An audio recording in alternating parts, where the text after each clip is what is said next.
Thank you, everybody. Welcome. I'm going to move that further away to start with. I'm Professor Della Freeth. I'm the Chief Executive of the Science Council since August this year, so relatively new.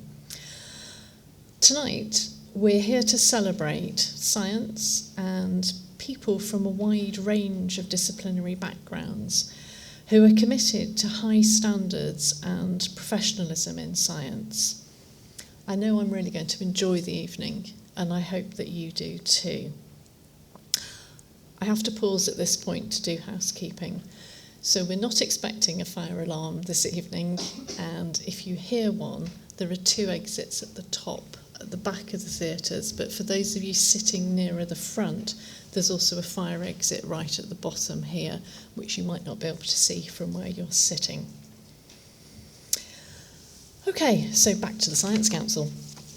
So, core to the Science Council mission is promoting and recognising professionalism in science. We achieve this through the professional registration of scientists, technicians and science teachers who demonstrate competence and meet high professional standards and follow a recognised code of conduct. The Science Council also plays an increasing role as a convener and a voice for our diverse interdisciplinary community of organisations, convening on cross-cutting themes that affect the science workforce and their organisations. We provide networks through which our member bodies can collaborate on a range of activities, including, for example, professional registration, policy and technical education. By holding each other to account and sharing best practice through peer learning, we can further our community's shared commitment to advancing science. The structure of the Science Council community centres on over 30 professional membership organisations and learned societies, and you'll find those listed on the back of your programme.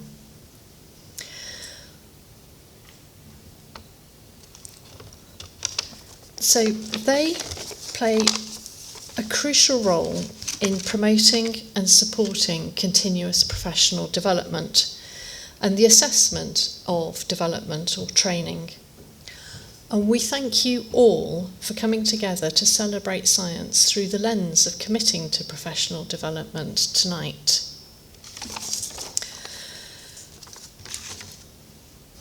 At the Science Council, we value the diversity of roles and career pathways in the science workforce.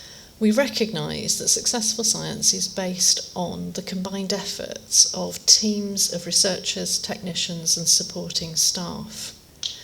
We also work to increase awareness of technical pathways into science through apprenticeships, T-levels and higher technical qualifications, and we're soon to hear from some inspiring apprentices. None of the work that the Science Council does could be achieved without the work of our registrant community or the diverse and dedicated volunteer community. The celebration of science this evening provides the opportunity to recognise and highlight the fantastic work done by registrants and by our volunteers. After we've heard from the apprentices that we're showcasing this evening, we'll move to awards to registrants who have demonstrated exemplary commitment to continuing professional development, and then to recognition of some of our very special volunteers.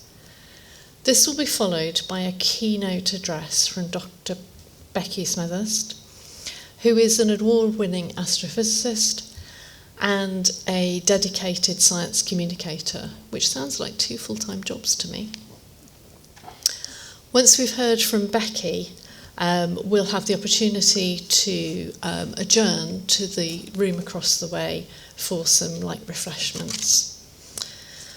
At this point, it's time for me to welcome Tom Cheek to the podium. Tom is the Science Council's Apprenticeships Programme Manager, and he will introduce the section of this evening which highlights apprentices. Thank you, Tom.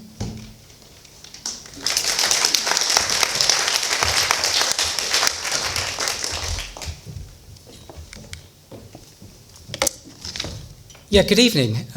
My name's Tom Cheek, and I support and contribute with developments within technical education at the Science Council, specifically around apprenticeships.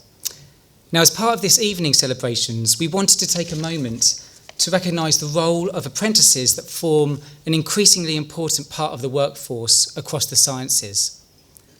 Apprenticeships have the potential to ignite careers for both entry roles and to support and secure promotion and progression later in careers too. Over the last few years, we've been developing activity that encourages stronger links between apprenticeships, professional body membership, and professional registration, because the combination of these can deliver enhanced learning and amplified professional development. One example being the creation of shortened application routes now available for professional registration for apprentices. And in fact, many of the volunteers being recognised later today have been massively influential in this work, so a massive thanks to all of them. I'm also really lucky that in my work I get to meet inspiring apprentices and individuals who have carved their career through apprenticeship programmes. And today we take some time to recognise just some of those journeys and hear from apprentices themselves about their apprenticeship experience and their career path to date. So today I'm really pleased to be able to introduce 4 apprentices, all of whom are professionally registered to share their apprenticeship and career journey. So let me first introduce our first speaker, Daryl Coburn, registered scientist, to share with you his apprenticeship experience.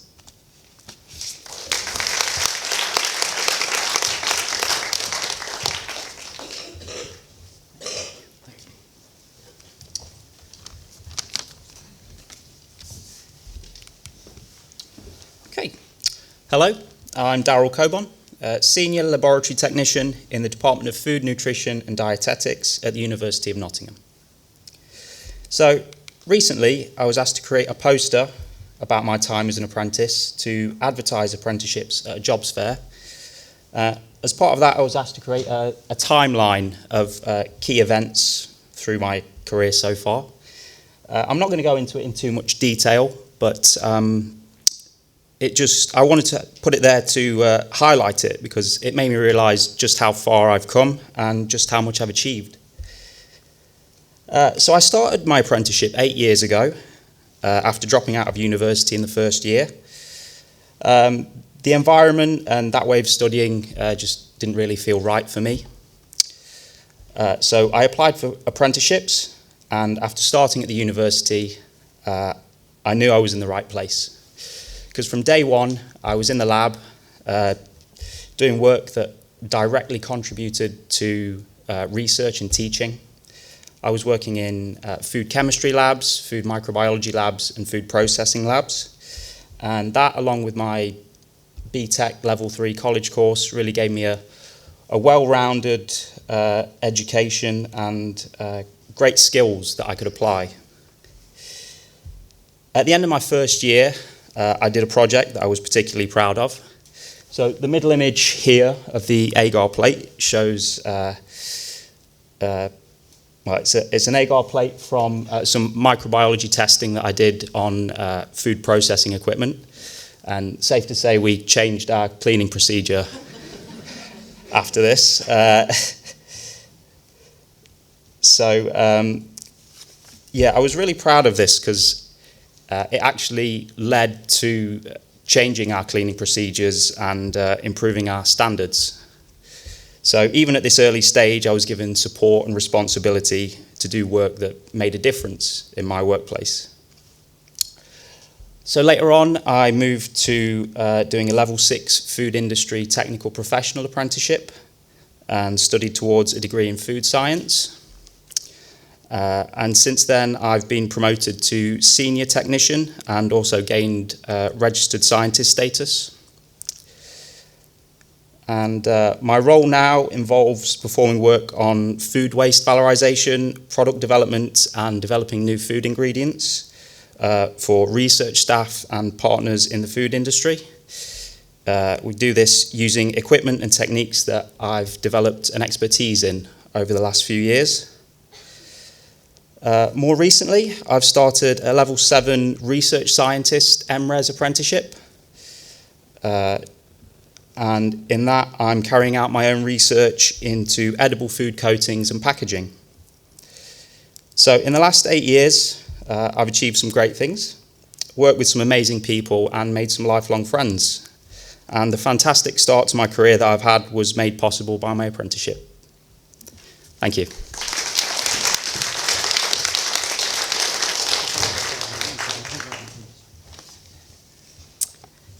Thank you, Darryl. I mean, Darryl is a great example of how apprenticeships can enable progression with one achievement leading to another. And by researching the potential of apprenticeships, Darryl has been able to secure an approach that's delivered both academic and career progression. So thanks ever so much for sharing your experience today. And we've just got a certificate to share with you. So thank you for that.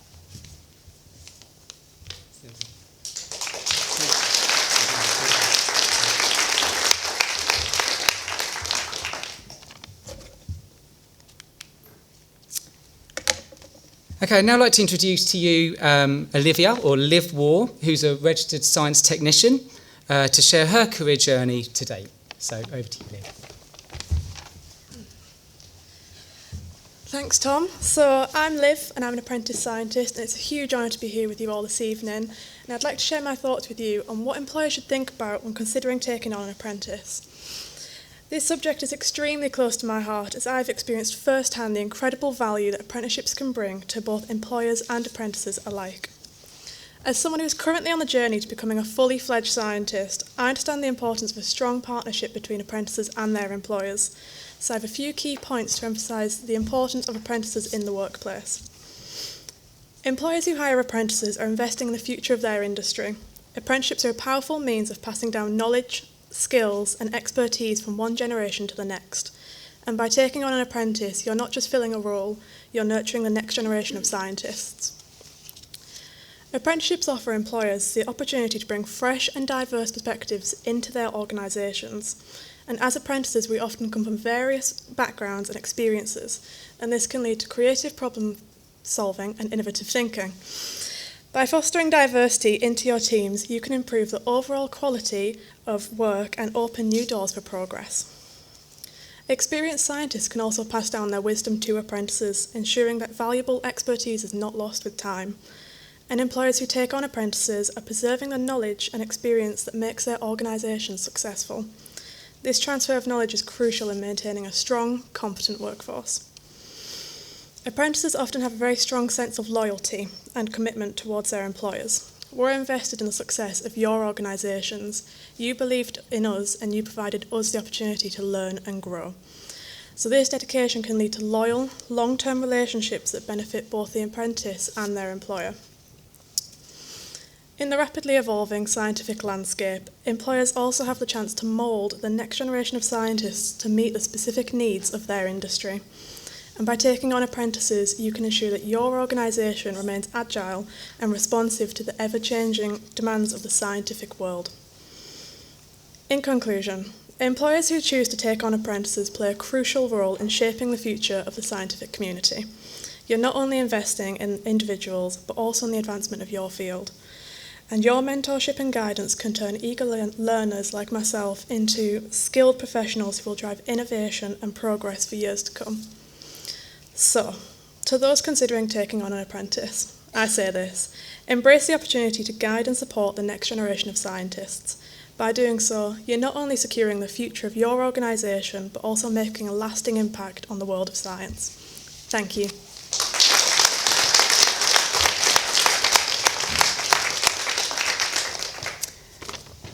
I mean, Liv's a brilliant example of someone who's passionate about apprenticeships and delivers outreach activity. And in fact, the way you presented today was just showing that passion and the dedication to promote it. So Liv regularly shares her belief about what apprenticeships can deliver and promotes this to others to consider the apprenticeship route as one that might be right for them. So thanks ever so much today. And again, we've got the certificate. Thank you. Okay.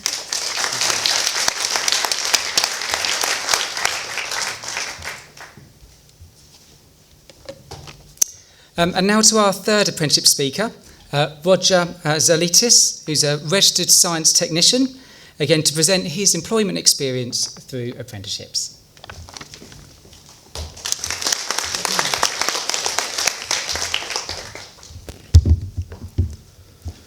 Hi everyone, my name is Roger Zalitis, as the slide suggests.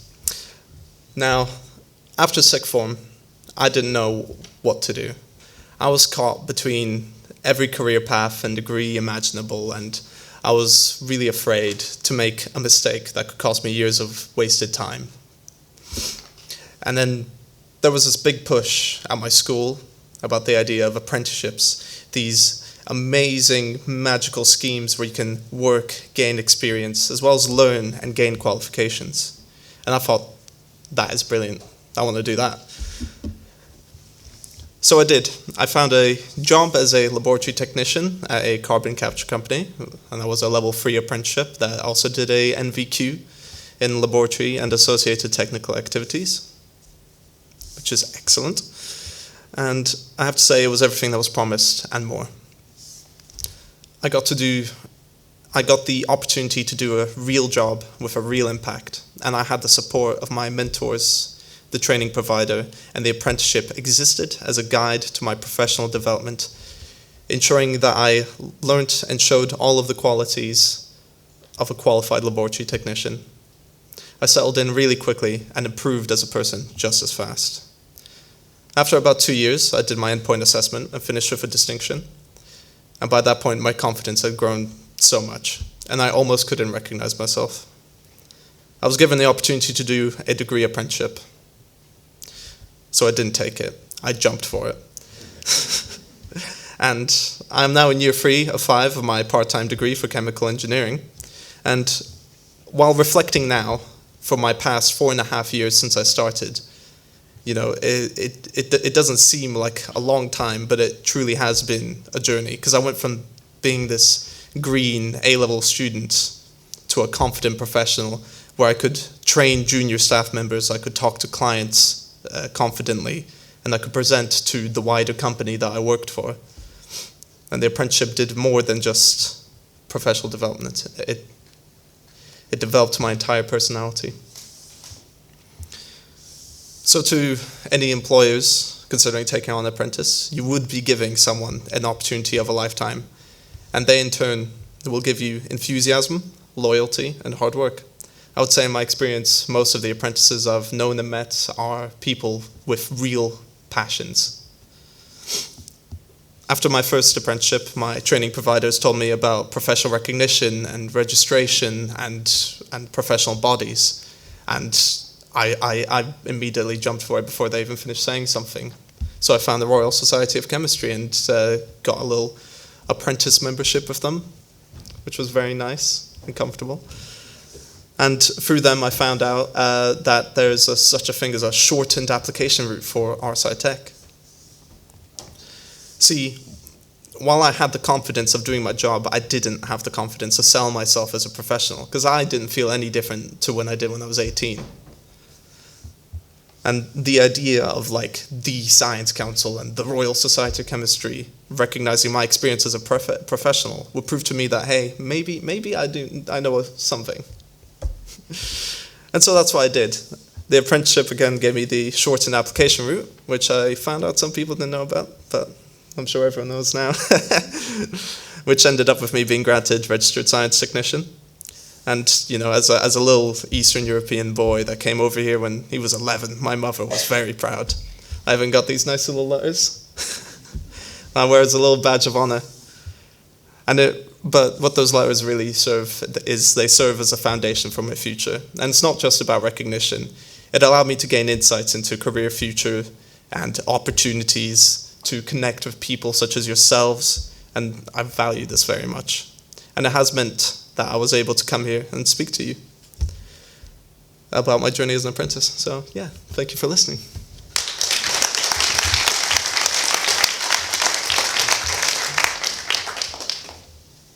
Thank you, Roger. Roger was one of the very first apprentices who applied for professional registration using the apprenticeship shortened route. And at that time, I was struck by just how driven and inquisitive Roger is in both finding and in informing his path of professional development. So thanks again for sharing your experience.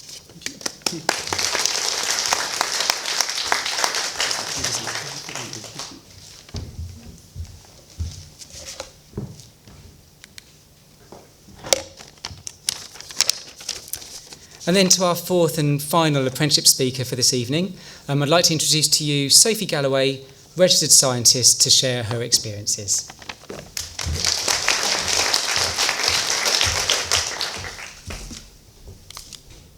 So, hello everyone, my name's Sophie Galloway and I'm a senior research technician at the University of Nottingham, and I'm here today to give a very quick summary of my apprenticeship journey.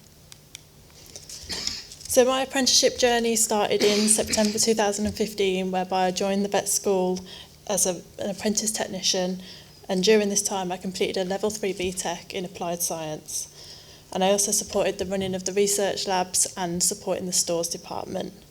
Upon completing my apprenticeship, I was promoted to research technician, and my responsibilities increased to undertake more roles such as equipment maintenance and calibration, and taking on technical responsibility for a couple of the research labs. During this time, the opportunity came up for me to do a level 5 laboratory scientist apprenticeship and then a level 6 laboratory scientist apprenticeship, which I did. And this photo on the bottom was me at my level 6 graduation in July of this year. So as my roles were increasing, I moved away from a support role and into a research role, whereby I supported more research projects in cancer biology, virology and microbiology. And I also started to undertake more specialist tasks, such as supporting the running of the containment level 3 facility and undertaking some leadership qualifications. And all of that led to my regrade as a senior research technician in August of last year. And now I'm working towards my technical specialist regrade in virology. So alongside completing my apprenticeship, I also applied for professional registration as a registered scientist using the shortened application, and I was fortunate enough to be able to use my level 5 laboratory scientist apprenticeship towards that. So professional registration recognises your knowledge, skills and qualifications, which can be a huge benefit at annual reviews and also when applying for more competitive roles. And what I found was the RSCI post-nominal was really quite invaluable before I came up at BSc post-nominal, and it encouraged people to ask what the RSCI post-nominal was and how they could also get it. And furthermore, being a member of the IST has also allowed me to have access to more targeted conferences that are more aimed at technicians. So the impact of the apprenticeship and professional registration has been hugely beneficial for me. It's provided me with degree level knowledge as well as practical lab skills. I've also developed lots of soft skills, and I've also had the opportunity to work with lots of multidisciplinary teams. So this photo at the top is me and several of the technicians at the university running Tech Fest, which was an event designed to inspire Year 9 and 10 students into a technical career. And as a result of both the apprenticeship and professional registration, I've worked regularly with the Science Council, the Science Apprenticeship Forum and the IST to sit on panels, help deliver workshops and attend various different networking events to promote science and apprenticeships, to encourage employers and professional bodies to recognise the impact of apprentices. So this photo at the bottom is me, Daryl, Liv and I think Alex alongside Kelly Veer at the Science Apprenticeship Forum earlier this year. So if you're an employer and you're considering taking on an apprentice, then I would say yes, you should definitely take on an apprentice. Often apprentices will come in just after school, meaning as an employer you can build their knowledge, skills, behaviours to exactly how you want them. So this will not only have a huge benefit on the business, but it will also equip that person with the necessary skills and knowledge that can help really build the foundations of their career, which will hopefully be at your company. Thank you for listening.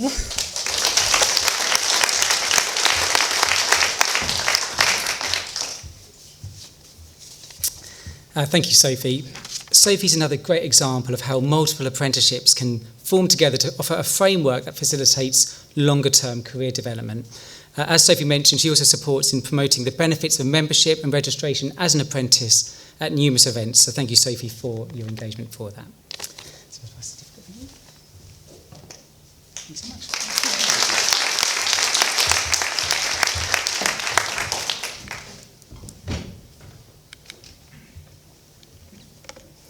Okay, for the final part of tonight's apprenticeship segment, we'd now like to celebrate and award an apprentice who acts as a strong ambassador, promoting science apprenticeships and raising the apprentice voice.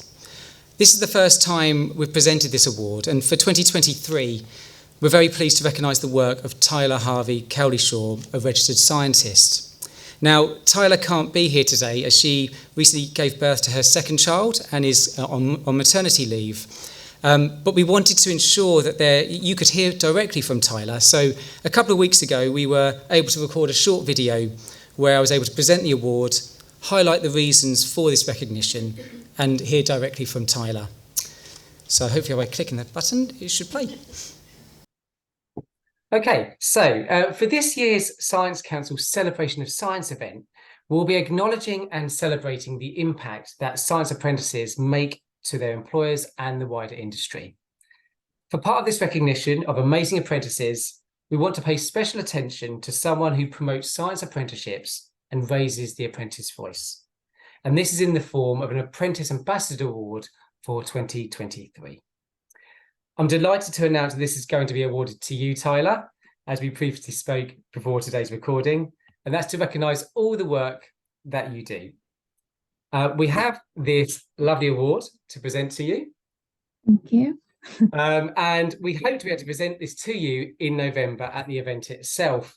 But as you'll be expecting very near to that date, we felt that we should also record this video so that we can share with others at the event the wonderful things that you do. Before I go into explaining into some of the reasons why we feel we want to acknowledge you in this way, would you like to introduce yourself, where you work, and maybe a summary of your role? Yeah, so I'm Tyler Harvey Cowlishaw. I'm a current level 6 laboratory scientist apprentice at the University of Nottingham. I work in their microbiology and immunology research labs, and I'm also the chair of the Science Apprenticeship Forum. Lovely, thank you, Tyler. And that really kind of helps kind of feed into really explaining into some of the reasons why we're awarding this to you. Firstly, your work as the chair of the Science Apprenticeship Forum. For a number of years, as chair, you've grown a diverse group of science apprentices, and that amplifies the apprentice voice. It informs stakeholders within the apprenticeship space, such as the Institute for Apprenticeships and Technical Education, employers, professional bodies, and other apprentices, just to name a few, of the factors that can make a real difference to the experience of an apprentice. Most recently, the Forum have delivered the first National Science Apprenticeship Conference, which took place in Nottingham, where apprentices from across the UK attended both in person and online. And the event included lots of really enriching activities, such as preparing for endpoint assessment, learning more about professional registration, having the opportunity to take part in poster competitions, being part of apprenticeship panels, hearing from other apprentices on hints and tips, and bringing forward a group of organisations to exhibit in that space. Secondly, as a member of the Technical Pathways Programme Board at the Science Council, you've provided such valuable apprentice insight and voice into the technical education project that's funded by the Gatsby Charitable Foundation. And one of the outcomes of this is that we now have near on 30 apprenticeships that offer eligibility for apprentices to apply to become professionally registered using a shortened route. And you yourself have used this application route to become professionally registered as a registered scientist. And we'll be hearing others at the celebration event who have benefited in the same way. Thirdly, your ambassador activity has been demonstrated over a period of time. Only in 2022, you won the Apprentice of the Year award with the Royal Society of Biology in recognition of your leadership skills and representing apprentices outside of your direct area of work. So this award is really representing the great energy that you bring in so many ways to the apprenticeship landscape. We hope that we can deliver this to you in person in November. But if not, this is almost like a virtual handover of the award to you, and we hope you can find a nice way and place to present it in your home or office. So congratulations to you, Tyler. Just to offer you the chance to give some more information, I suppose, about your ambitions and hopes for the future. In terms of the Science Apprenticeship Forum, what are your hopes for that going forward? So I really hope that we can continue to grow as a network of apprentices, put on more events like the conference in September. We've got a lot of work planned to support outreach and promote apprenticeships as education routes in schools. And we are finalising our best practice recommendations document as we speak. So I'm really excited to see the impact that this can have on some real change within how apprenticeships are delivered and implemented. Fantastic. And it's kind of going back to that experience of an apprentice and how your voice can really influence that. Yeah. And what do you feel are the benefits of apprentices being involved in promoting apprenticeships, factors of apprenticeships like you have been, getting involved in quality and policy aspects of how apprenticeships work? Yeah, so there's really no better person to promote apprenticeships than a real life apprentice. You know, if you're going to a restaurant, you wouldn't want a waitress recommending you a dish she's not tried before. And so we're really in the best place to give the best advice on why choose an apprenticeship, what do you really get out of it, some top tips and advice on how to do it well and how to deal with little hurdles that you might come up with across your apprenticeship journey. And we hope to give back and mentor the younger apprentices. We're really in a good place for that. In terms of quality and policy, sometimes the people that decide all these decisions at a table or on a screen now don't get to experience the impact that the decisions really have on the apprentice experience. And by involving apprentices, current or past, in these decisions, we're really just improving apprenticeships, the impact apprenticeships can have, and making sure it's working well for everybody, the employers, the learning providers, the professional bodies, but also the apprentices who are undertaking these educational pathways. That's super. And I think the word impact's a really powerful one, and one that I know that your forum use a lot. And the conference talks about apprentice to impact. And that's exactly what you're doing in your work, providing a kind of great impact to the apprenticeship landscape. So congratulations again, Tyler, and wishing you all the best for the future. Thank you so much.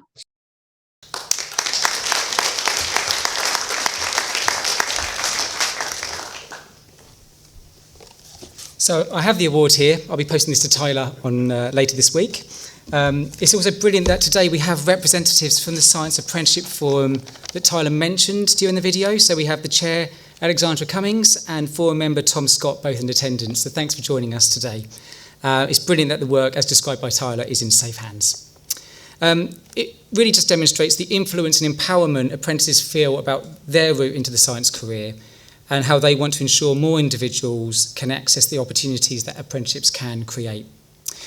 So that concludes our segment in celebrating apprenticeships. A big thank you to Daryl, Liv, Roger, Sophie and Tyler for sharing their experiences, not just today, but through all the other outreach activities and events that you're involved with. So I'm now going to pass over to Adam Donnan, Chair of the Board of Trustees at the Science Council, to introduce the CPD Awards. Thank you very much.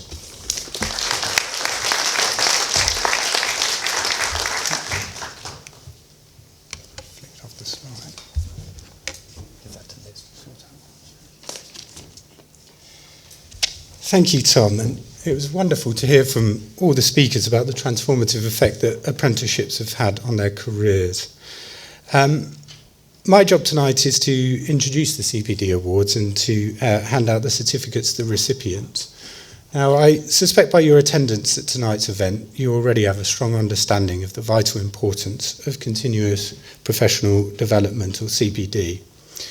In the ever-evolving landscape of science, where discovery and innovation drive progress, our commitment to lifelong learning is not just a choice, it's a necessity.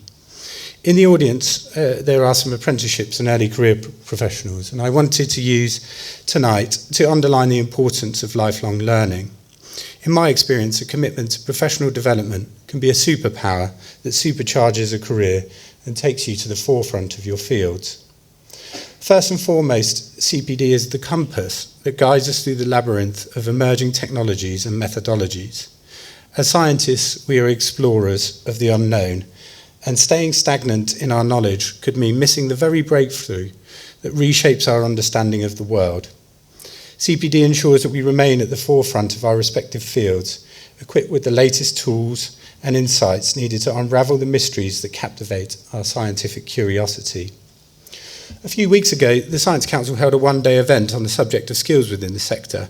What came through very strongly was the interconnected nature of scientific disciplines, which demands a holistic understanding of various domains. CPD serves as the bridge that connects seemingly disparate fields, fostering collaboration and cross-pollination of ideas. As we broaden our knowledge base, we enhance our ability to contribute meaningfully to interdisciplinary research, a key driver of groundbreaking advancements in today's scientific landscape. In the fast-paced world we inhabit, information flows ceaselessly, regulations change, and the underlying conditions of our natural and societal systems evolve. It is easy to feel somewhat overwhelmed.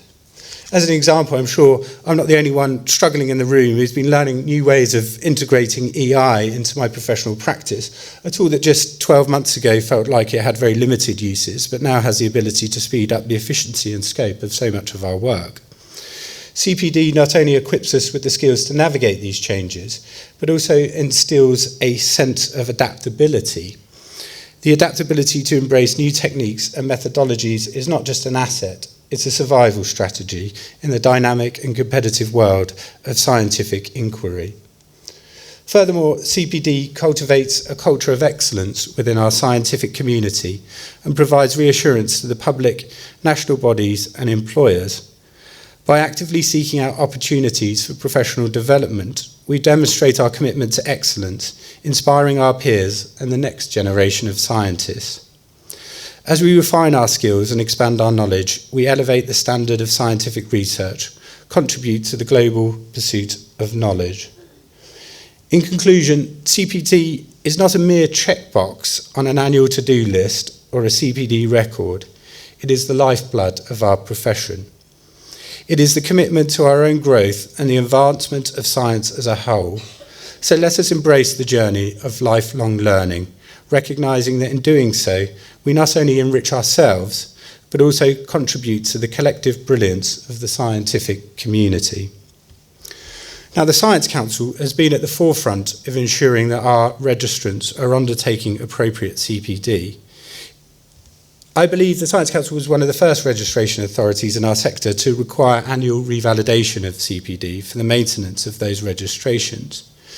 These awards, now in their 9th year, are part of a package of services from the Science Council that puts CPD recognition at the heart of our registrations. The awards serve as a mechanism to recognise and celebrate the achievements of registrants who have shown their commitment to CPD and have excelled in their professional development and shown outstanding practice as recognised by their own professional bodies. The awards are divided into sections based on our 4 registrations: Registered Science Technician, Registered Scientist, Chartered Scientist, and Chartered Science Teacher. I will now announce the names of the winner for each of the awards separately, and I will ask that after the names are read, the winners in attendance come to the stage to receive a certificate and have their photo taken. The names that are starred on the slide, if they're back up. Yes, thank you. Can't attend, unfortunately, this evening. So first up are the winners in the Registered Science Technician category. Oh. So the 3 winners in this section are Abigail Mortimer, Gemma Norburn, and Sarah Worth. And I believe Abigail is the only one in attendance tonight. So Abigail, if you could join me on this. I'm saying stage. It's more like a floor, isn't it? Join me on the floor.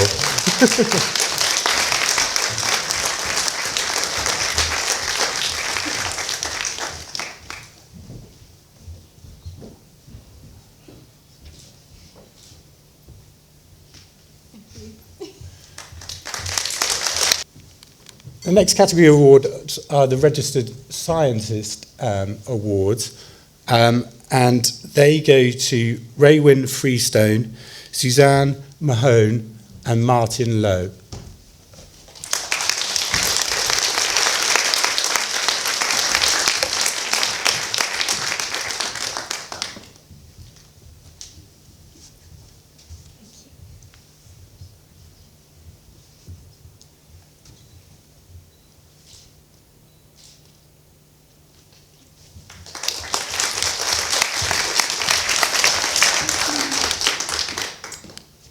And the next section, Chartered Scientists, makes up the largest category of registrants within the Science Council in numbers. So there are 3 slides, as there's a number of winners in this section. So wait till I get to the end of the 3 slides before coming onto the stage. The winners in this section are Dr. Joanne Fallowfield, Katie Fleckney, Dr. James Fox, Mark Gardner, Dr. Philip Graham Smith, Tarmina Hussain and Dr. Shapur Patel. Sian Elizabeth Hodgkins, Gemma Lonsdale and Melanie Tankerville. Please come down to the stage.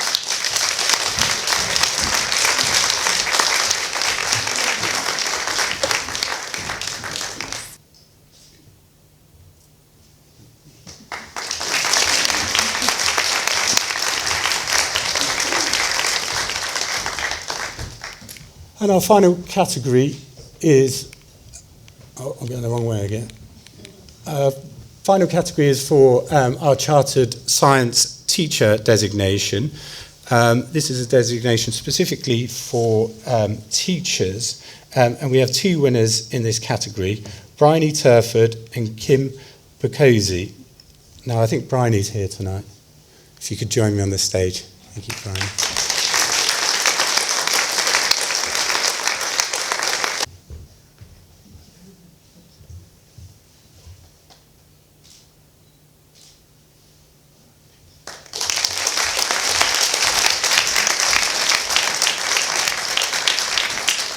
So congratulations to all the winners who are really showing good practice in this area. I now have a video which will hopefully play when I press one of these buttons, which is a short 2-minute video explaining some of the tips and tricks, I guess, that some of the winners and others completing CPD that they have for members of the audience to think about their own CPD records and making sure that they are continuing their own professional development and submitting CPD to their relevant professional body.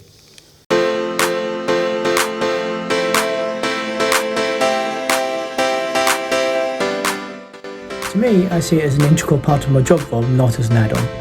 So when I have new work coming through, or I need to gain new skills and knowledge, then I reach out to things like podcasts, papers, even professional discussions to increase my skill set so I can take on new and exciting opportunities. The best thing about my job is the variety and the ability to problem solve every day. So no 2 days are ever the same in my current role. It's always something different and challenging to work towards, and always having the opportunity to problem solve keeps the job interesting and rewarding. The best bit about my job is the people. I'm so lucky to work with so many inspiring people who give me time to think, reflect, read, consider. They challenge me, they interest me, and they help me be the best I can possibly be at my job. My top tip to you would be, keep on learning. It's always good to refresh your skills, even learn some new ones. There are so many different platforms that you can use. I suggest you can talk to your line manager, talk to HR, or talk to your training department if you have one. But my best advice to you, to improve your CPD, keep on learning. My top tips: be curious and look out for learning opportunities. There's a lot of learning material that's available without charge. Be cheeky. and ask others for help. There are far more kind people than selfish people. And in your CPD report, tell the truth, the whole truth, and nothing but what's true. That's it. It works. My top tip for CPD is to commit to it and enjoy it. It's mutually beneficial for yourself and for your employer. We're all busy people, but it's vital to make time for CPD. The world is ever changing, so to be adaptable, we must make full use of CPD to learn new skills, to take opportunities as they present. It also keeps work interesting and rewarding. Thanks.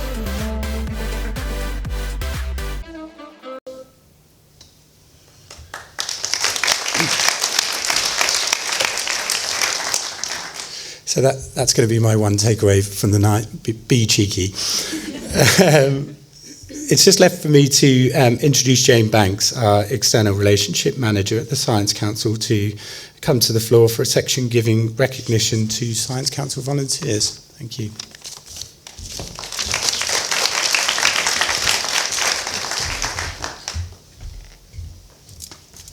Thank you, Adam. I am excited and delighted to be introducing the volunteer recognition category. It may be a bit cliche to say that volunteers are the lifeblood of our organisation, because it is often said that volunteers are the lifeblood of an organisation, and it is no different for us.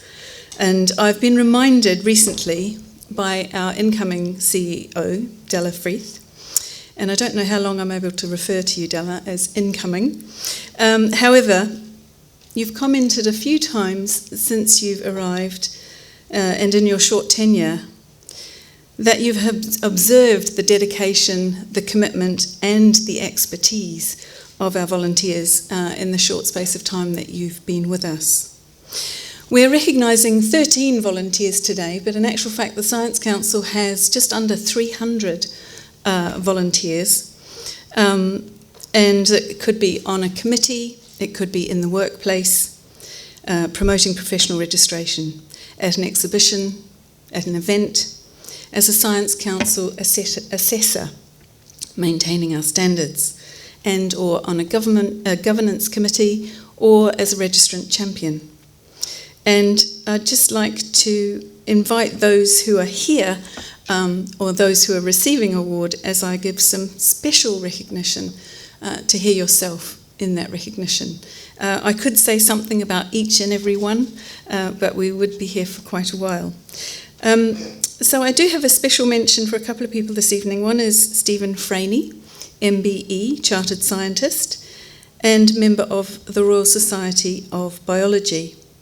Firstly, may we congratulate you, Stephen, on receiving an MBE in His Majesty the King's Birthday Honours for services to technical professionals in higher education and research. Stephen has been tirelessly and largely behind the scenes, actually, without fanfare. He's been promoting professionalism in science through professional registration. And as a result, King's College London were the first early adopters of the Science Council Employer Champion Programme. Stephen has served as a technical representative on the Technician Commitment Steering Board since its inception in 2017, helping to develop and shape the initiative to grow the visibility and recognition and career sustainability of technicians in higher education and research institutes. And King's College London were the first signatories of the Technician Commitment. He's also driven the creation of a South-East network of Technician Commitment signatory institutions, a group of universities and research institutes that come together regularly to share experiences and best practice. And I know many across the sector are grateful for Stephen's leadership in this space. Stephen works as an assessor for the Science Council, supporting and encouraging colleagues both in London and across the UK to gain professional recognition. And I personally am very grateful for the time, Stephen, that you take and the dedication and commitment that you have to this cause. So can we just Celebrate, Stephen. I can ask you to come and receive your certificate.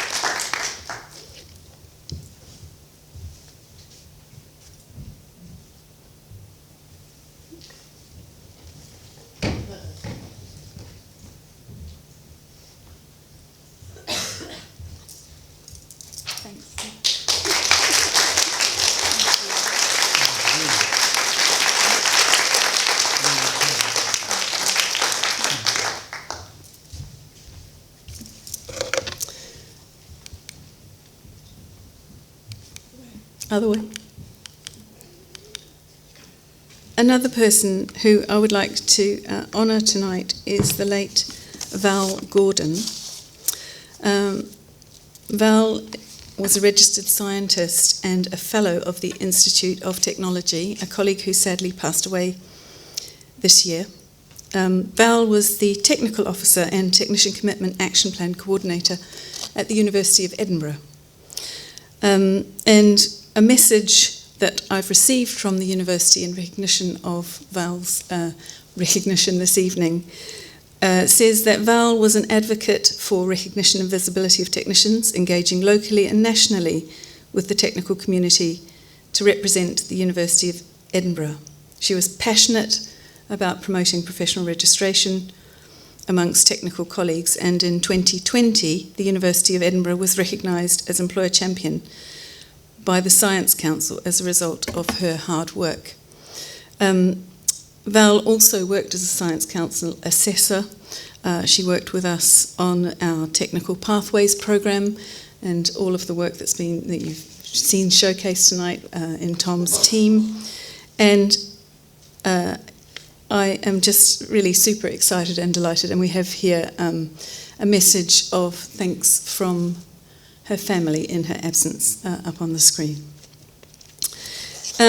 So I'd now like to present the certificates for those others who well, not others, they're the collective of the 13 who are able to join us tonight. Alongside Stephen, we have James. He's getting a showcase tonight. Move it on. So Dr. James Fox. He's doing very well, isn't he, this evening? Dr. Hilary Jeffries, Pat Kingston, and Sherry Scott. Sherry, are you here? You are. How fabulous.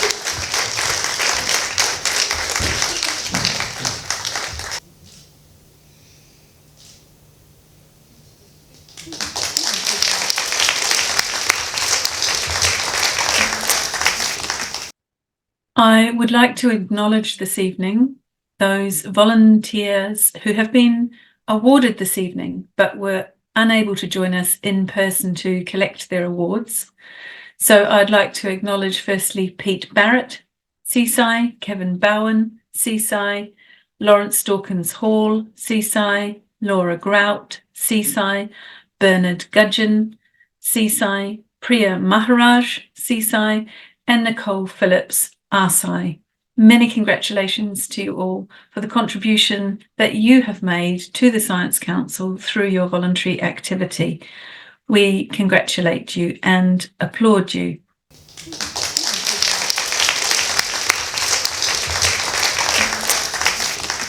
I would now like to hand over to Della Freeth to introduce our keynote speaker.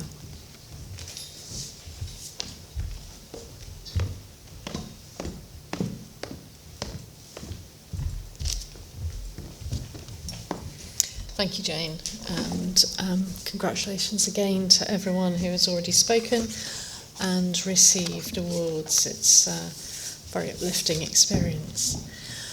So, our keynote speaker tonight is Dr Becky Smethurst, who's based at the University of Oxford. She's an astrophysicist and she's a science communicator. And given that communication is her expertise, I think I shouldn't spend too long talking here, but rather invite her to come to the lectern and talk to us about her research and how she combines it with other things that she does. Welcome, Becky.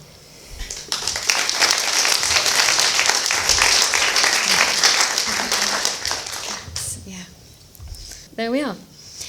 All right, first of all, I'm delighted to be here this evening, this wonderful celebration. Congratulations to all of the award winners. It's been so lovely to hear about your enthusiasm for what you do, all of your efforts. It's so, so inspiring. So congratulations again to all of you. Now, the organisers have asked me to speak tonight to give you an overview of both my research, which is about how supermassive black holes grow. You can see on this slide, this is my very professional persona, you know, RAS, research fellow, University of Oxford. But also my other persona, which is your friendly neighbourhood astrophysicist on YouTube.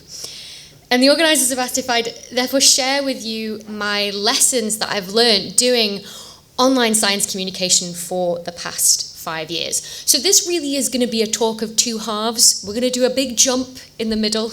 Don't be too shocked when we do that. We're really going to have one half on astrophysics and one half on YouTube. I'll let you guys decide which one is the most interesting of those topics. You can tell me later. So let's jump in and start with the astrophysics and start with black holes. Now, a black hole is an object so dense that the escape velocity is greater than the speed of light. And nothing can travel faster than the speed of light, according to Einstein's theory of special relativity. So we get no light and therefore no information from a black hole. And I often think that dark star would be a better word to call black holes than black holes, because the term black hole causes so much confusion amongst the general public. People picture a literal hole in space, and it's the exact opposite of that. They're more like mountains of matter, millions to billions of times heavier than the sun, just crushed all into one space. Now, you might remember this image from a few years ago. I dubbed it the giant orange donut because I personally thought there was no other phrase better to describe it. What you're actually seeing here is light emitted from the regions around a black hole. Now, specifically radio emission. And the reason that this is happening is because the material that's giving off this light is moving so incredibly fast. It's accelerated to such huge speeds by the black hole that you have incredible friction. The material starts to heat up and it starts to glow. And so that's how we can even see black holes and know that we're there, is the influence on the material and the environment around them. The specific one I'm showing here is the supermassive black hole at the center of a galaxy called Messier 87.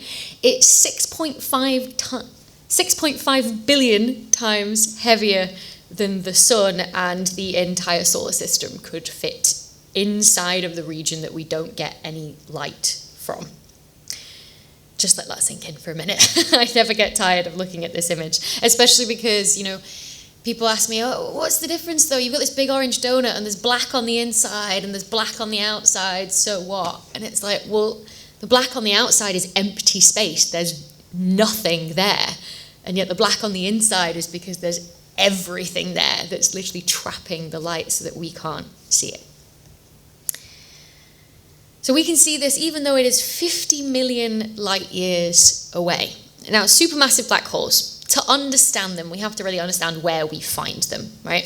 We find them at the centers of galaxies, so islands of billions of stars in our universe. The Milky Way is our galaxy. The sun is just one star of hundreds of billions. And this is a Milky Way look-alike galaxy. We can't actually take an image of the Milky Way. We're stuck inside it. We'd have to send some sort of spacecraft 100,000 light years up and above it and turn it around and look back down. I don't know about you, but I won't live that long, so we'll never see it. But roughly speaking, this is what the Milky Way looks like. Beautiful spiral galaxy. If you saw it on its edge, it would be very, very flat like this.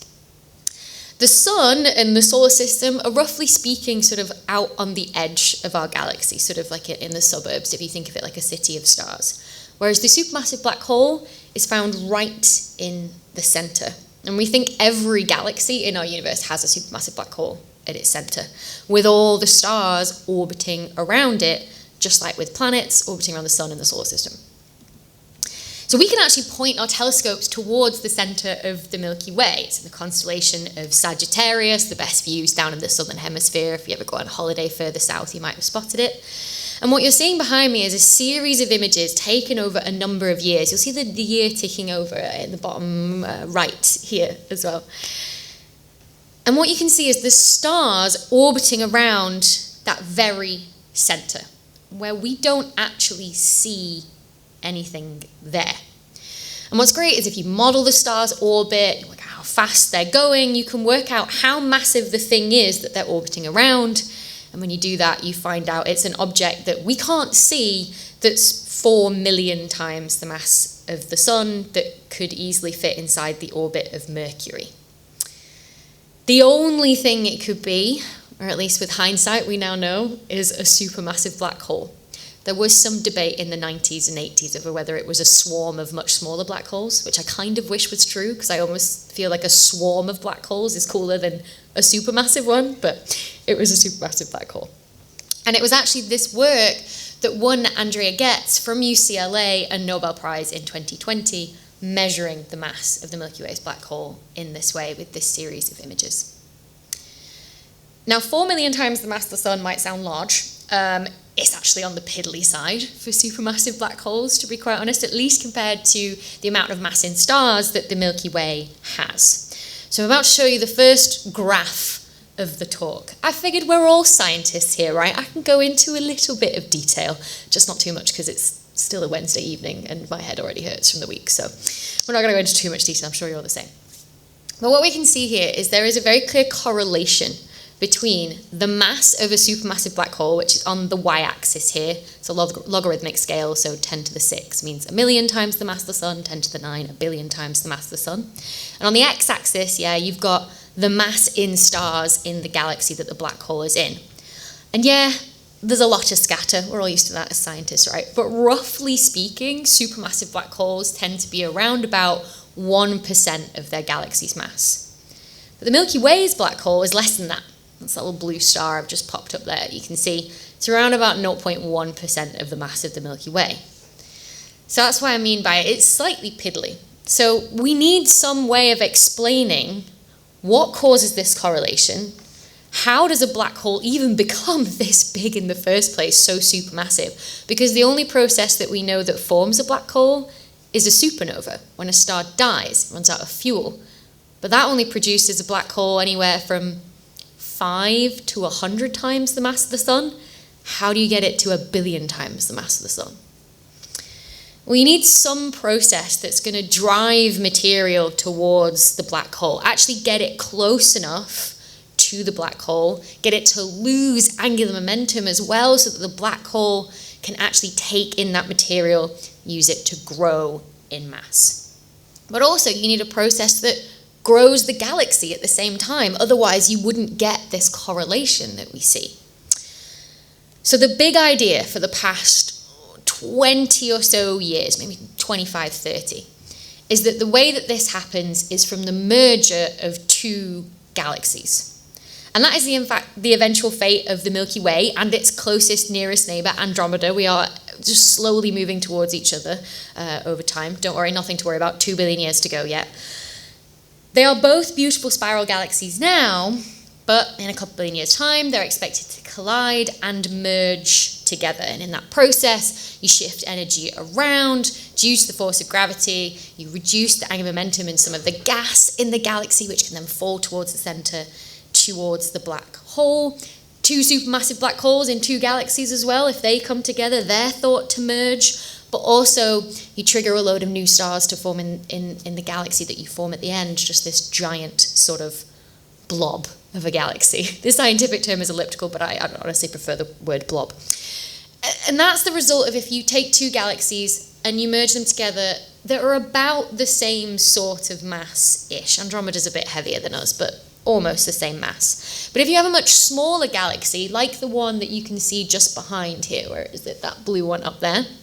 That's one of our nearby galaxies called the Triangulum Galaxy. It's much less than 10% of the size of the Milky Way. That's not going to be as drastic of a merger. It would sort of be like dropping a pebble into a pond. You'd probably keep your spiral nice shape of the Milky Way, but you would build up a little blob or so in the middle where you have, again, sort of changed all the orbits of the stars in this sort of like scrambling that a merger creates. Kind of picture it like a fried egg shape is what you end up with if you have a less destructive merger. Either way, what you've done with the merger is grown your galaxy and grown your supermassive black hole in one fell swoop, and so people were like, this is what causes the correlation that we see, job done. And we see this in snapshots across the universe happening, right? We don't actually get to see mergers play out. They take billions of years, so we see them just as they are. So these are separate different pairs that we see with the Hubble Space Telescope, just showing you some examples here, different states of mergers as well, coming closer together, and then finally sort of in like a post-merger phase as well. But these sort of images, and then together with like the simulation that I just showed, help us put together this picture of the effect of mergers on galaxies and supermassive black holes. And it's what we think leads to this correlation. We call it co-evolution of galaxies with their black holes. So galaxy mergers, with all of their scrambling of stars' orbits and gas in a galaxy, putting it down into the supermassive black hole in the center, we have thought this was the way that supermassive black holes grow over time. The problem with that picture, though, is that not all galaxies have had a merger. Not all of them are these big blobs that result from a merger. Some of them are still beautiful spiral shapes, just like our own Milky Way galaxy. So what about in galaxies like this? The one on the left there is Andromeda, right? Our nearest neighbor. We think it has had a merger in the past with something a little bit smaller than itself, because it's got that sort of like big blob in the center. It looks like a fried egg, right? You've got the big blob in the center, you've got the sort of egg white on the outside, which is that like spiral shape of the galaxy. It's nice and flat. All of the stars are orbiting on nice orbits, whereas in the very center, you can picture it more like a beehive. They're also orbiting the center, but none of them are on a flat plane. It's sort of just like chaos in the center. But what about on this side here? That doesn't have a bulge, a blob in the center. It's clearly never had a merger. It's been left alone its entire life, and it's been left with this gorgeous spiral shape. They're kind of like, to really labour this analogy of a fried egg, this is the egg white omelette of the galaxy world, right? You've just got a nice flat galaxy. And my research question was essentially, what about the black holes in these things then? Because if we think all galaxies have a supermassive black hole in the centre, and these things have never had a merger, which is the one process that we think grows supermassive black holes and galaxies, what happens in the centre of these things then? How big are the supermassive black holes in the center of galaxies that are bulgeless, that have never had a merger? So the first thing you got to do, as we all know as scientists, right, is you got to go out and collect some data. You got to get a sample of these bulgeless galaxies, but specifically ones that also have what we call an active black hole. Remember I said the reason we know that these supermassive black holes are there is because they light up with all the material spiraling around them. That's how we know they're there, and it's also how we can study their properties as well, because the stuff around them is lighting up. So what we did was went through what's known as a survey of data from a telescope that literally just keeps scanning the sky as its job and builds up a big picture of the sky. And from all those images, we could then go through. It was about 1 million images, and we managed to select these 100 galaxies that looked as if they had never had a merger. They were nice and flat, the egg white omelettes, but they also had a growing supermassive black hole that we could see that it was there because it was lighting up in the middle.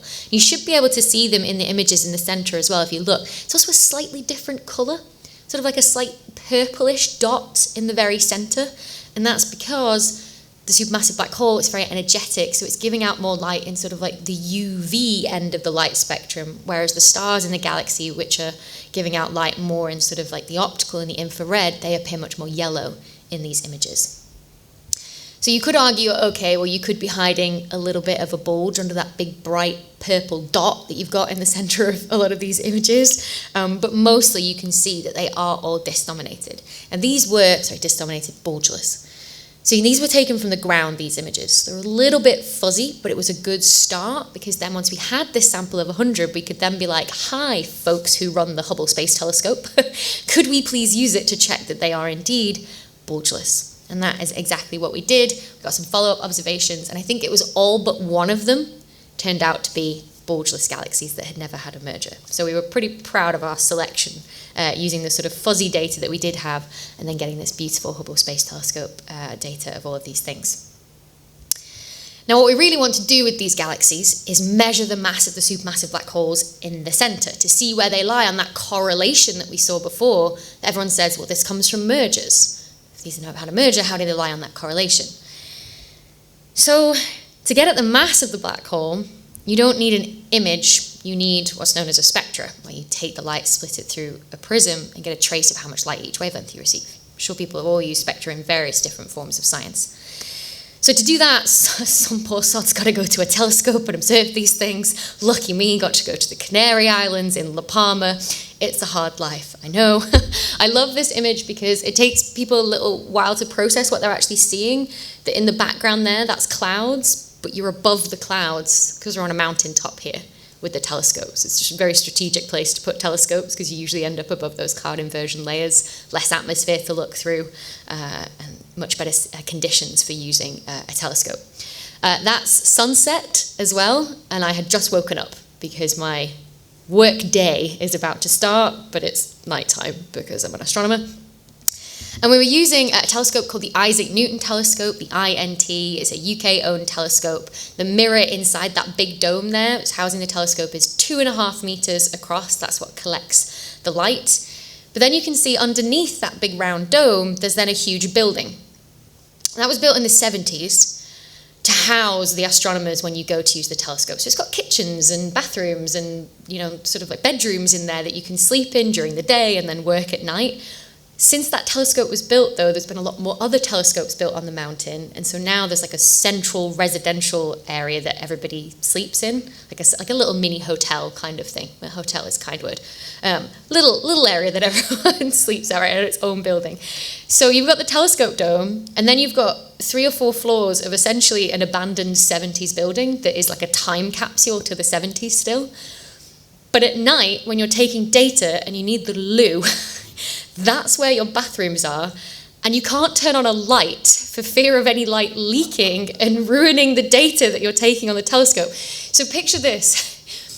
You need the loo in the middle of the night, like with 2 people working at the top of a deserted mountain, and you have to walk through an abandoned 70s building in the dark to try and find that loo. It is utterly terrifying. It's like you can hear the theatre room of people just like screaming at you to turn on a light. Please turn on a light because something's going to jump out of you. It's terrifying, but it's worth it for science, right? This is why we do these things. So what we were trying to do was observe that sort of glowing light from around the supermassive black hole. Mostly it's from hydrogen, most common element in the universe. That's what ends up sort of spiraling around it, will eventually grow the supermassive black hole. But luckily for us, it also lights up. So, in a physics talk, we now need some chemistry. Chemistry 101, who knew? If there are any chemists in the room, I apologise in advance. 3D electron orbitals are incredibly difficult to represent on a slide, so we have gone for the GCSE version of electron orbitals. So, if we have a hydrogen atom, which is what I'm showing up on the screen, right? You've got a proton in the middle, you've got 1 electron orbiting around it. If you shine energy onto that hydrogen atom, say because you've got such incredible speeds of material moving around a black hole, which has increased the friction so that it glows, that can then hit the hydrogen atom, and the electron uses that energy to jump up to the next energy level. It's not supposed to be there. It's not supposed to be there though, so it drops back down and gives out light. And quantum mechanics tells us that there's only certain energy levels that the electron can be at that are stable for an electron around a proton. So the energy difference when this electron jump and drop back down happens is always exactly the same. You always get the same amount of energy out, which in the form of light means that you always get the exact same wavelength of light given out by hydrogen. So when we take that light and we split it through a prism, we get all the colours and the wavelengths, get a trace of how much light of each wavelength you receive. If you have a lot of hydrogen there, you then expect a whopping big peak at this wavelength that we know that hydrogen gives out. That's what we expect to see, but that's not what we actually see. So this is the real data that I wanted to show you guys, because I figured you'd love to see some real data of hydrogen that's orbiting around a supermassive black hole that we got from the Isaac Newton telescope in La Palma. You can see it's not one big spike at one single wavelength. It's been smeared out. It's been broadened. And that's because the hydrogen is orbiting around the black hole. So what you're seeing here is a Doppler shift, right? You've got some of the hydrogen coming towards you, so its wavelength gets squashed to a smaller value, it gets blue shifted to a lower wavelength value. You've got some of the hydrogen moving away from you, so the wavelength gets stretched out, and it gets moved to a higher wavelength, and it gets stretched out this way to a bigger value, a red shift. And so that's why we detect this broad peak rather than sort of a sharp peak instead. Now how broad that peak is, how much it's been smeared out, tells you how fast the hydrogen is actually moving around the black hole. And just like when we were looking at the stars around the center of the Milky Way's black hole before, if you know how fast the thing is, you know how fast the thing is moving, you know how massive the thing is that it's moving around. And so from this, you can measure the mass of a black hole. It's calibrated from nearby objects and everything, where you can track individual clumps of matter moving. This is when you can just see the hydrogen gas and you have this whole broadened, and you can end up with this equation essentially at the top there to convert the hydrogen emission that you see to black hole mass. And like, I do this every day and it still doesn't fail to blow my mind that like we as humans can do this. Like how much science had to be figured out over the past century, quantum mechanics, chemistry, engineering for telescopes, the physics of it as well. All of that had to come together for us to be able to make this one simple looking measurement. Like just goosebumps every time. But back to why we were doing this. Yes, it's cool, but we really wanted to put them on this graph. And I'm just going to warn you, this goes from black to white and it hurts my eyes, so in case it hurts your eyes, here's your warning. There we go. We're going back to this plot that we saw before, right, of the mass of a black hole against the mass of that central bulge of stars in the middle. That was our big argument, like, for co-evolution of black holes and galaxies, and it's caused by galaxy mergers. So I'm going to put those 100 galaxies that we looked at on this plot now. You'll notice they are arrows, right? They are limits data, because as we said before, you had that big bright purple spot in the middle that was the black hole lighting up, and you could hide the bulge underneath it. So you basically say, how much bulge could I hide? That's the maximum limit. That's where the arrow starts, but it's probably somewhere over here. Right? The data point would actually shift, right? So that's what the little black arrows are. The red points there are basically like normal galaxies that have been looked at before, the big blobs. And so what you can see here is that if they're all going to shift that way, they're not going to sit on the correlation at all. And if you take into account the fact they're going to shift, the fact they've got errors and uncertainties all over them as well, if you try and fit a better fit line, you essentially end up putting it somewhere in that Dickey bow region, just like that grayed out region you've got there. That includes practically a vertical line. No correlation whatsoever, because you can see these are just as massive as the supermassive black holes that have been grown in mergers when two galaxies have come together, if not more massive in some cases for the fact that they've got no bulge in the center.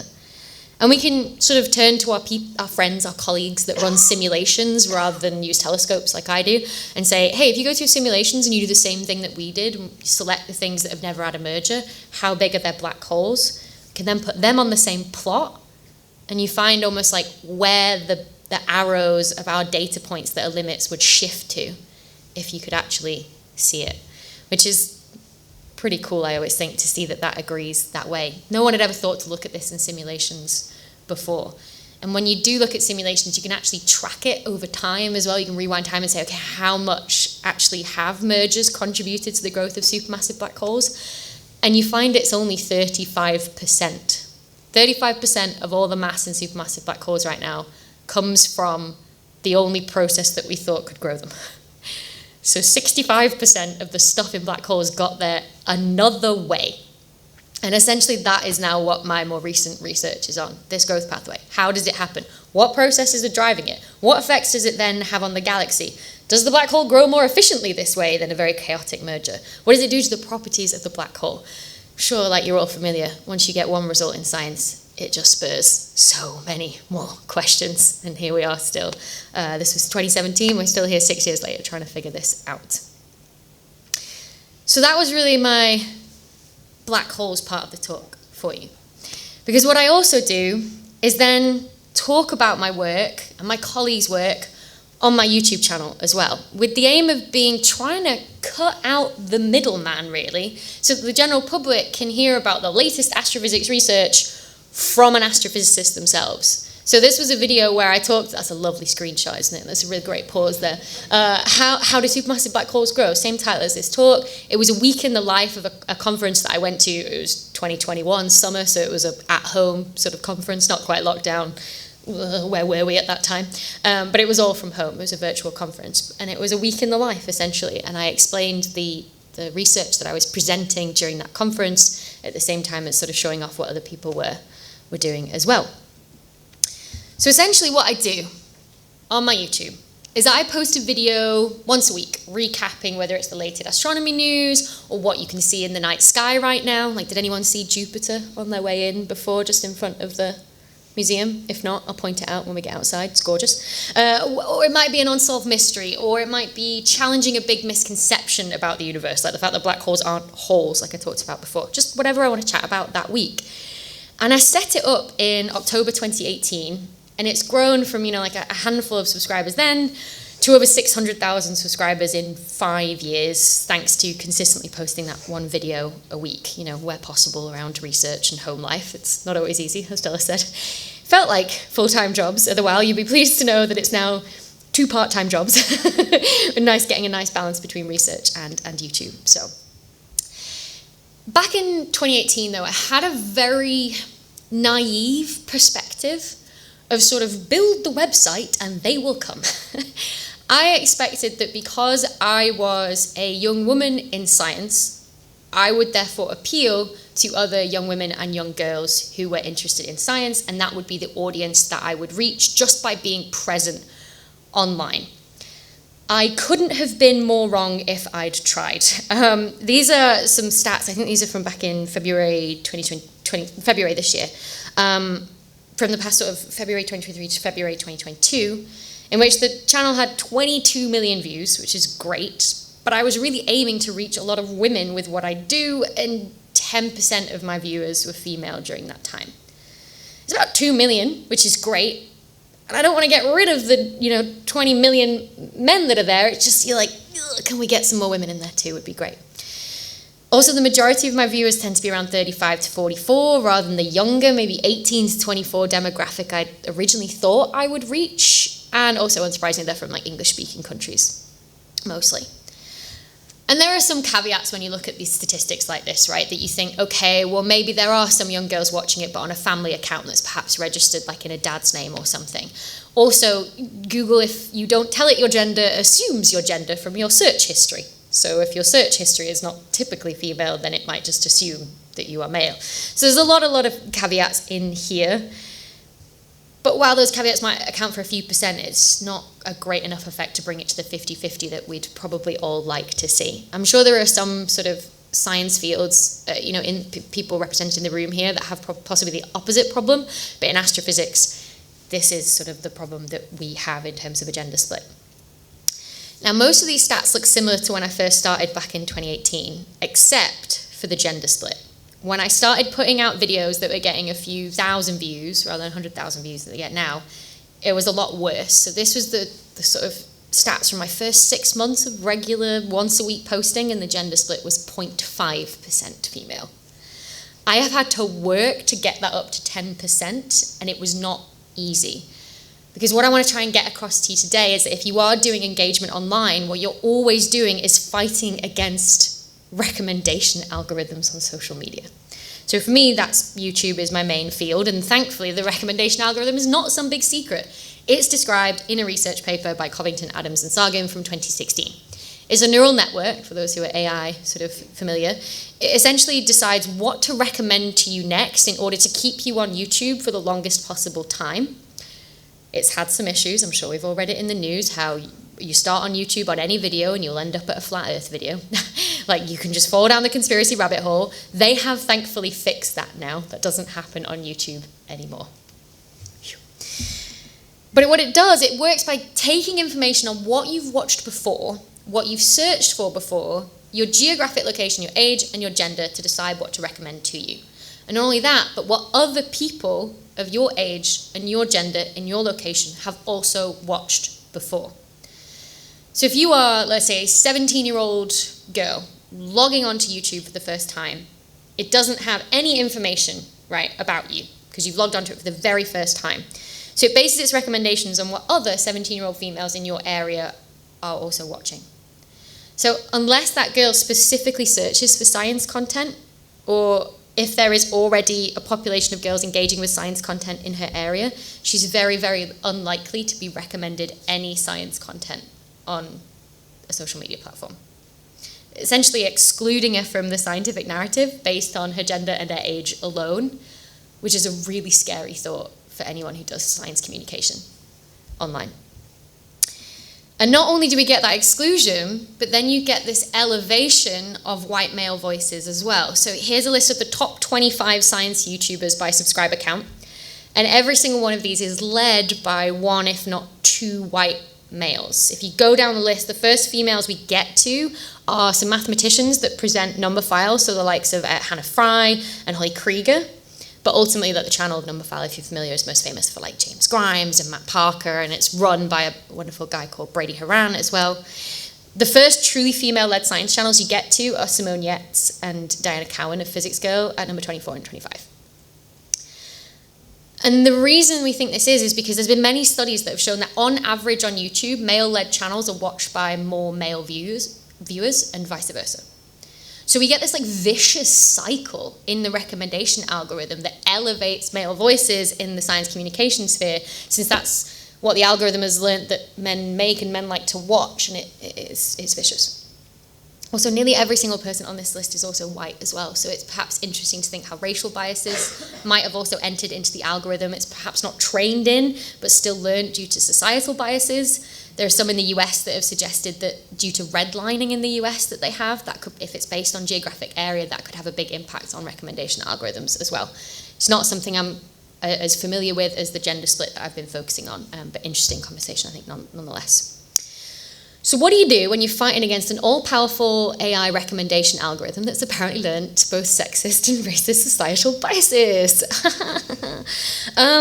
You've got to trick it, essentially. That's what I've learned. You've got to make a video that is packaged on the outside to look like one thing, and then it's just like, oh, you clicked on this, bam, here's some science. Social media platforms, right, are built on trending topics, hashtags, right? Anything that cross over those lines of hashtags and trending topics into a science video appearing as something else is how you get an algorithm to recommend a piece of content to a different demographic. Doing true outreach and not just in-reach, right, to the already interested. Because if you set up a social media account to communicate science to the people, you're going to reach all the people that are filling the seats at public lectures already, right? They're already the people that are interested. You know, the ones where RAS puts on a public lecture, for example, you know the faces that are going to turn up. They're the people the algorithm's also going to decide to put out the content to. So we as individuals and also societies as well, scientific societies, when we do SciComm online, we need to be aware of this. Otherwise, we're just going to have one big echo chamber just doing in reach to all the usual suspects. So I want to give you a bit of an idea of what I've done to try and tackle this, but obviously we're scientists, we need a control to start with. So this is sort of what I class as one of my most popular hardcore science videos. It's about modified Newtonian dynamics. It's essentially an alternate theory to Einstein's theory of general relativity, our best theory of gravity.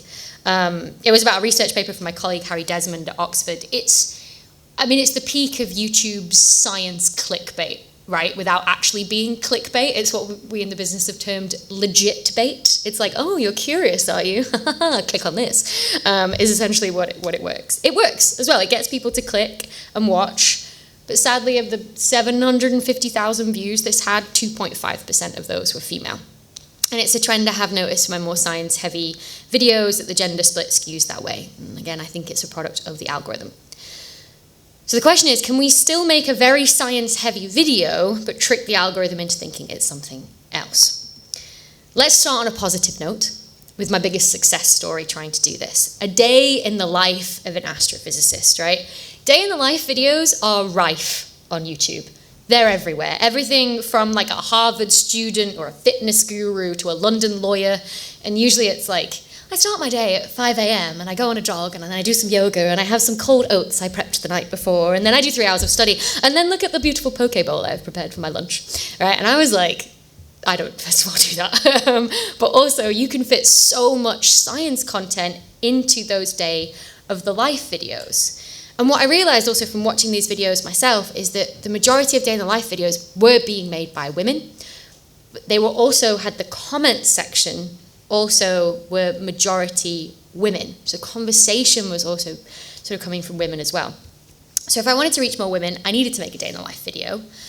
But I realized, I could also explain, what does an astrophysicist actually do? I could explain my research on galaxies and supermassive black holes. I could explain the image that I showed at the beginning of Messier 87's black hole, build people up to like a big science research result that, had just been put in a research paper as well. But it's all packaged as a day in the life video so that the algorithm puts it out to different people and also different people click on it.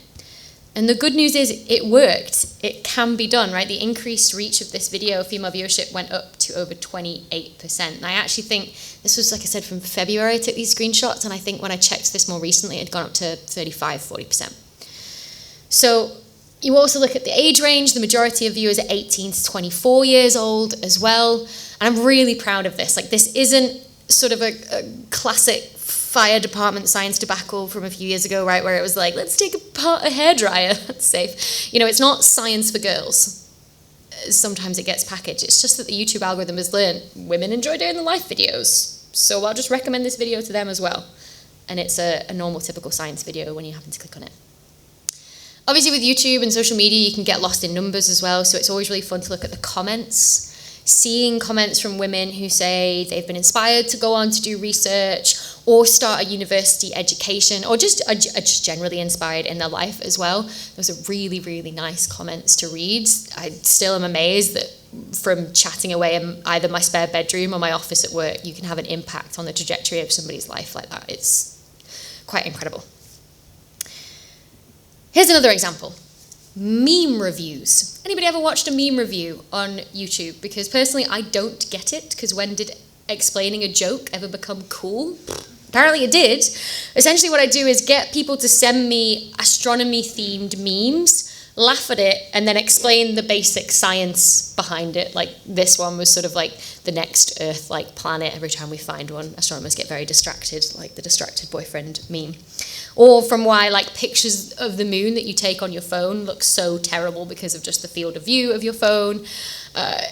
Just all sorts of different things. Hopefully you can see this comment here from a reviewer behind me as well that I think hit the nail on the head of what I've been trying to do this entire time. Meme review was the Trojan horse to an educational video, which I think I've started to call it that, as the videos I make are Trojan horses to science. Someone else also commented from the US to say they learned more in that 15-minute video than they did from their entire high school education. I don't know like whether it's a compliment to my video or just a criticism of the US high school system. We'll take it either way. But the stats for this one, though, definitely showed how the video managed to reach more young people, again, than I do normally on my channel, but the female percentage wasn't that significantly different. Apparently men like having jokes explained to them, but women don't. That's what I took from that. So only a partial success in terms of the gender split on this one. Another series I started was an Astrophysicist Reacts series, and this was inspired by a medical doctor on YouTube called Dr Mike, who reacts to medical dramas as well. And I thought, yeah, I could do that with sci-fi. Thinking again that sci-fi is its own entertainment genre, that shouldn't be biased on gender. I see a lot of women enjoying sci-fi. I see a lot of women in the comments section of reaction videos for various TV shows. So again, this would be the way that I could reach them. And the idea is you watch a show, you record your reactions, you essentially split apart what's the science, what's the fiction here. And like, okay, this might have happened, but is there a different way that this could have happened in real life, for example? The Trojan horse of science content. Unfortunately, this didn't have the impact I hope it would. Apparently, the sci-fi genre is incredibly gendered, and I didn't realise, because I was probably basing it on me.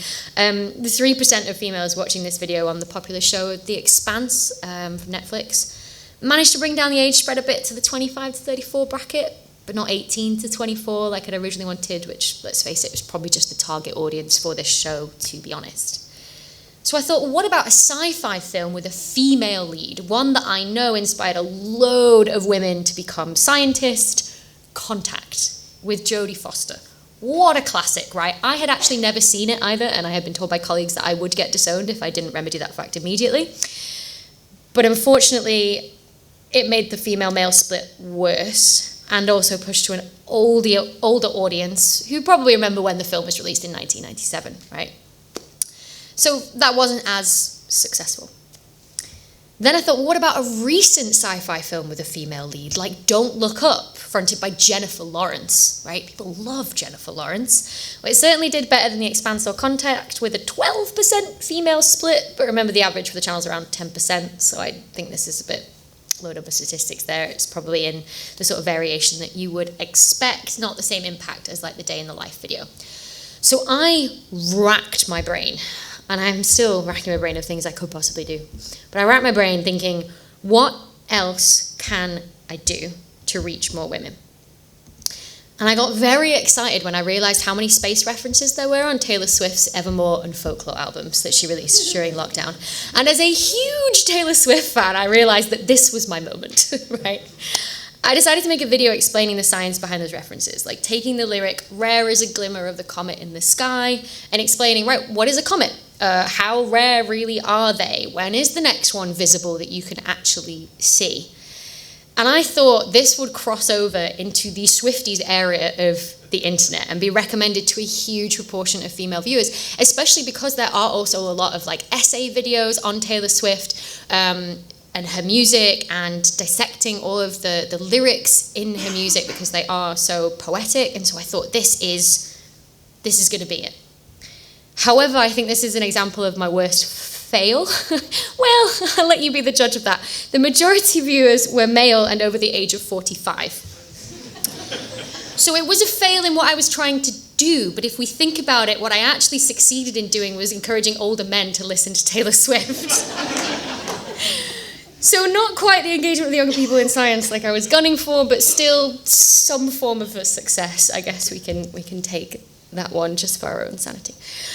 So I'm still learning how to do this. And I can tell you my lessons learned in the hope it will also help with your own online engagement, as well as if you're thinking about starting some form of social media account and thinking about how you can drive growth on some platforms, maybe for existing platforms, for research institutes or the Science Council, whatever it might be. But at the end of the day, all of us are at the mercy of these recommendation algorithms, whether it be YouTube or Instagram or TikTok or Threads or X, formerly known as Twitter. They also don't behave as we thought they might as well. Or they don't behave either as the original platforms, social media platforms that set it up intended either. But I hope that as more researchers become aware of this and don't have that build the website and they will come sort of naivety that I did at the beginning, we might be able to bridge that educational digital divide, which I think is very much policed by those recommendation algorithms at the minute. So I'm going to leave you there. Those are my two split personalities that you've seen tonight. Black holes and YouTube is my thing. And I'm very happy to take questions now, whether it be about black holes or whether it be about the YouTube algorithm. And remember, I told you, you had to decide which one was the more interesting, astrophysics or YouTube. Thanks very much.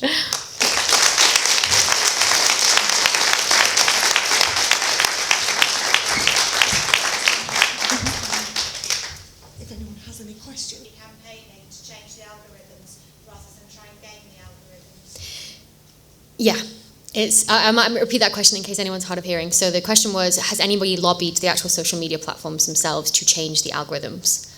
I have spoken to YouTube multiple times about this, that it is a concern, and it's the first time that it's been raised to them that there is a specific issue with science and with women getting into science as well, which I was quite surprised that they weren't aware of that already, at least people I spoke to. I am just one person though, And I have spoken to people who have connections very recently at a conference I was at, and it was in the US, so they were talking about connections to the American Astronomical Society, saying that this would be much stronger if it did come from research councils and societies themselves. And perhaps there were plans to put together some form of white paper that could then be signed and sent, hopefully then to lobby into government to get them to be changed in some way. From what I've spoken to people at YouTube, and they've said, well, what would be the change? And it'd be like, don't use gender or location or age to recommend things. They go, well, what would you want us to use? Because we have to use something. And I think this is one of the strengths of, as much as I don't like it, TikTok, because TikTok is a bit more of a black box than YouTube. Nobody really knows how it works, but it seems to work more on the trending sounds that get stuck in your head and all of the things that TikTok uses instead, as opposed to more of the user demographics. And so that could be one way of going forward, is using that instead. So interesting to think what could happen, but definitely a big problem at the minute. If you are interested in it, we can definitely sort something out. How is that gender? Sure, yeah. So the question, first of all, was, do people get frustrated with the bait and switch? I don't think anything I do is a bait and switch necessarily. That would be the true definition of clickbait, I think. You click on one thing expecting something and it's completely different. What you click on is a day in the life video. And you get a day in the life video, it's just you absorb a lot of science content at the same time. You click on a meme review, it is a meme review, it's just a lot of science content at the same time, if that makes sense. So I never title something completely different to what it actually is. It's just, like I said, it's packaging it with those keywords that the algorithm recognizes are viewed by a larger audience or whatever it is. And then the second question was... When you look at the total user base. Yes, that was it. The gender split? Yeah, so the total user base of YouTube's gender split, age split, is pretty much 50-50 because it represents population pretty much. In terms of age, the highest demographic age on YouTube is the 25 to 34 range. It's the sort of elder millennials, I guess they would be called. Probably not even elder millennials, are probably into their 30s now.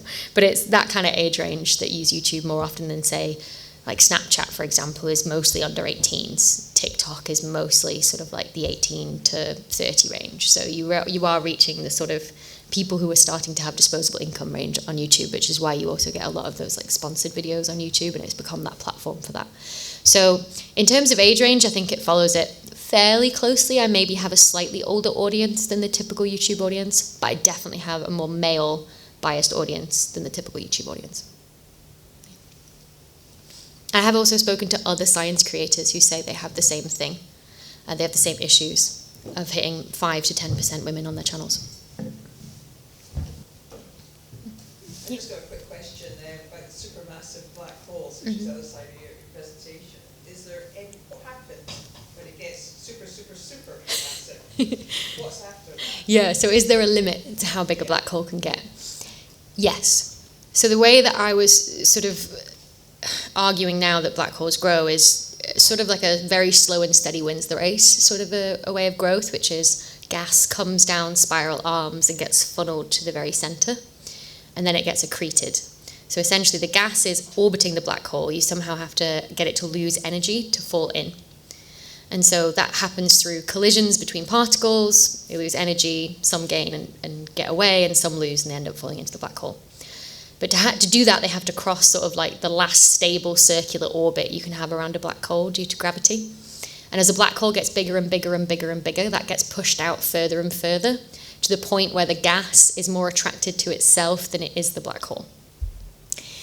We think that limit, it changes whether the black hole is spinning or not, just for fun. That limit, though, is around about, let's say, tops out at 100 billion times the mass of the sun. So we feel like black holes stall when they get to that point, but there's nothing to say they can't merge with another black hole to, say, double their mass still. That could still happen.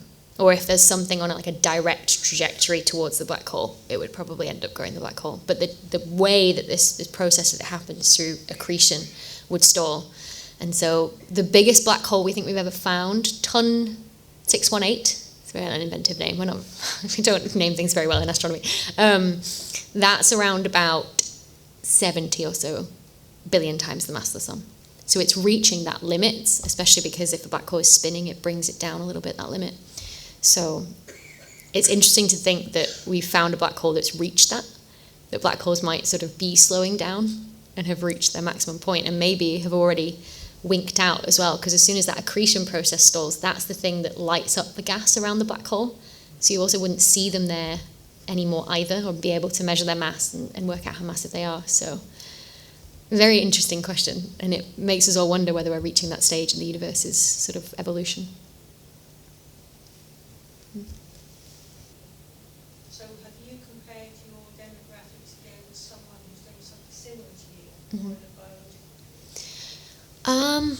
I haven't spoken to someone. I do know a few people in the medical field who do YouTube, so perhaps I should ask them. I've spoken to people who do general science interest on YouTube, and they've said their stats are very similar, and they were very surprised at that because it was male-led channels, and they thought because I was a woman I would have more female viewership, and didn't. So, there is sort of surprise across the board that it doesn't just increase, but I guess that's the way of things.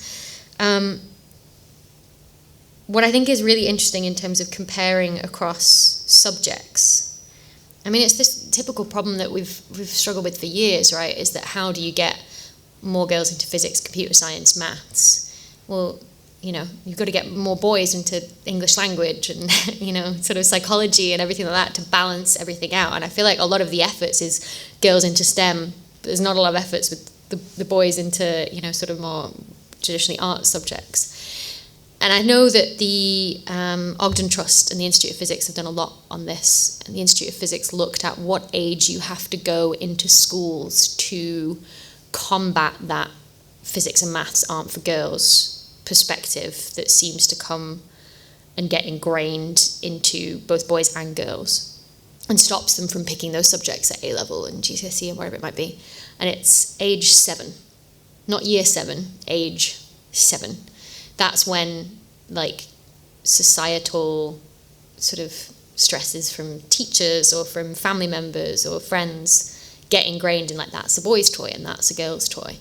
And that's where it comes from. So whether what I'm describing is literally an issue that we've had since, kids were 7 years old, and that's how it's now showing itself on social media, I'm not sure, or whether it's just the fault of the algorithms, but perhaps the algorithms have just learnt the same societal biases.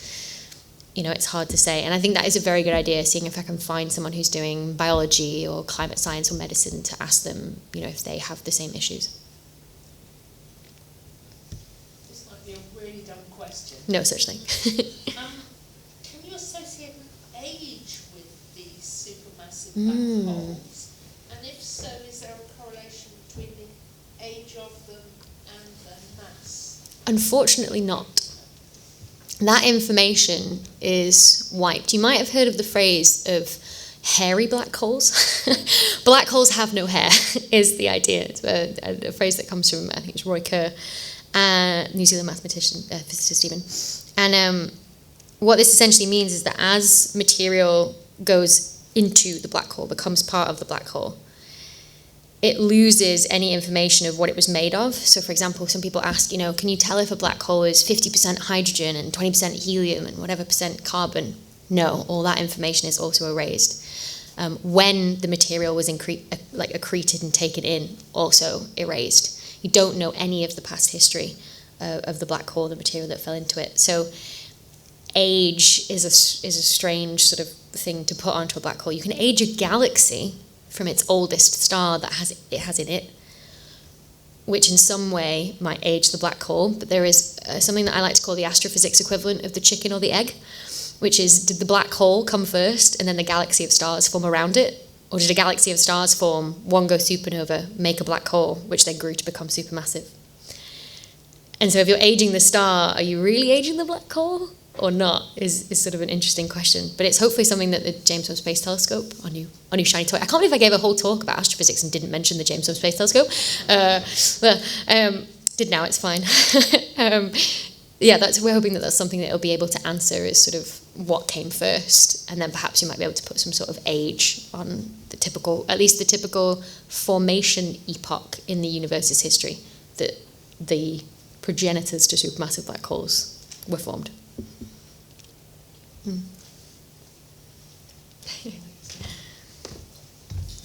Becky, that was absolutely brilliant. Glad you enjoyed it. We really, really enjoyed it. And we hope you appreciate that we made this an evening event because we knew that would be at the beginning of your working day. Yes. Because we don't usually have nocturnal keynote speakers. I'm sure that lots of people will want to talk to you later. I'm going to close the part of the evening that takes place in this room at the moment by thanking all of you who've come together tonight to support continuous professional development of a pan-scientific community. And I'm going to invite you to leave by the upper exits to go across the corridor where, with a bit of luck, there are drinks and sparkling conversation. Can we just thank Becky one more time?